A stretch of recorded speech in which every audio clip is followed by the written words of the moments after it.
तो बच्चों आज जिस टॉपिक को हम कवर करने वाले हैं उसका नाम है ब्लैक बॉडी रेडिएशन। तो बच्चों ब्लैक बॉडी रेडिएशन होता क्या है, उसको समझने के लिए पहले हमारे को समझना पड़ेगा कि हमारे को किसी भी चीज़ का कलर कैसे दिखता है। बच्चों मैं आपको दिख रहा हूँ, ये वाइट शर्ट दिख रही है आपको, मेरे स्किन का कलर दिख रहा है, चश्मे का कलर दिख रहा है, ये कलर दिखता कैसे है।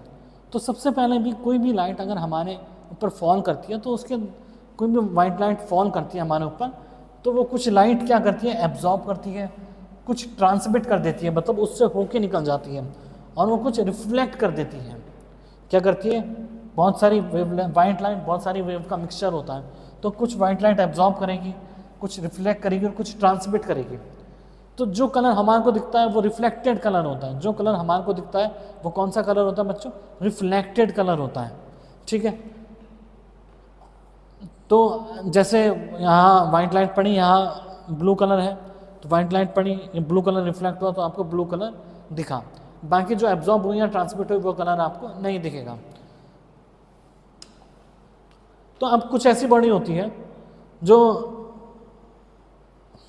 ब्लैक बॉडी की अगर हम बात करें तो उसको समझने के लिए हम पहले बात करेंगे, कुछ ऐसी बॉडीज़ हैं, सारी बॉडीज़ अगर हम उनको हीट करें तो सारे के सारे ऑल पॉसिबल वेवलेंथ निकालती है। जैसे लोहे को अगर हम हीट करें तो ऑल पॉसिबल वेवलेंथ, जितना भी पॉसिबल वेवलेंथ है वो निकालेगा। जैसे बहुत कम टेम्परेचर हमने, जैसे हमने कोई पर्टिकुलर टेम्परेचर पे देखा तो हमने उसको हीट किया, तो उस पर्टिकुलर टेम्परेचर पे उससे कुछ कम इंटेंसिटी वाले भी वेवलेंथ निकल रही होगी, कम वेवलेंथ वाली भी कुछ वेवलेंथ निकल रही होगी, लाइट ज़्यादा वेवलेंथ वाली भी कुछ लाइट निकल रही होगी। लेकिन लेट से कोई टेम्परेचर 300 केल्विन पे मैंने टेम्परेचर कर्व ड्रॉ किया है, इसमें कम टेम्परेचर पे भी उस टेम्परेचर पे सारी की सारी वेवलेंथ निकल रही होगी, लेकिन जिसकी इंटेंसिटी कम, जिसकी वेवलेंथ कम है उसकी इंटेंसिटी भी कम है। लेकिन जैसे जैसे वेवलेंथ बढ़ती जाती है एक पीक आता है, उसके बाद ये कर्व जीरो को टच नहीं करता है, एक पीक आता है, ये कर्व जीरो को टच नहीं करता है। कहने का मतलब अगर वेवलेंथ 10 नैनोमीटर की निकल रही है तो उसकी इंटेंसिटी कम है, 20 पे और ज़्यादा हुई, 30 पे ज़्यादा हो गई, लेट से 100 नैनोमीटर पे इंटेंसिटी सबसे ज़्यादा हुई, तो जो हाईएस्ट इंटेंसिटी है वही कलर हमारे को देखने को मिलता है। फिर बाद में और हम 1000 नैनोमीटर की बात करें तो इसकी इंटेंसिटी कम होती जाती है, और ये इंटेंसिटी चलती रहती है, इंटेंसिटी जीरो नहीं होगी कभी भी, इनफाइनाइटली वो वेवलेंथ दे रहा होगा किसी पर्टिकुलर टेम्परेचर पे।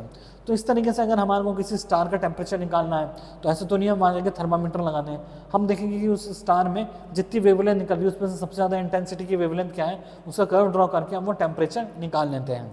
तो ये कर्व था, यहाँ पे अगर हम किसी भी उसको हीट करें तो सारी की सारी वेवलेंथ हमारे को देखने को मिलती है। अब जैसे ब्लैक बॉडी है, ये absorb all incident, black body क्या करती है, सारी की सारी वेवलेंथ को एब्जॉर्ब कर लेती है, ये रिफ्लेक्ट नहीं करती है ना रिफ्रैक्ट करती है, ये रिफ्लेक्ट नहीं करती है, सारी की सारी वेवलेंथ को वो एब्जॉर्ब कर लेती है, उसे हम ब्लैक बॉडी कहते हैं। तो ये जो एक्चुअल कर्व था, जो ब्लैक बॉडी के लिए जो कर्व आया वो थ्योरेटिकली ये आया, जबकि एक्चुअल कर्व ऐसा होना चाहिए। तो ब्लैक बॉडी के लिए जो कर्व आया, थ्योरेटिकल कर्व ऐसा आया इक्वेशन से, और एक्चुअल कर्व ऐसा आया। तो बच्चों फिर ये लाइट को हम जो लाइट एब्जॉर्ब करिए, तो इससे एक क्वेश्चन अराइज हुआ। क्या क्वेश्चन अराइज हुआ, इससे क्वेश्चन अराइज हुआ कि लाइट वेव है या पार्टिकल है।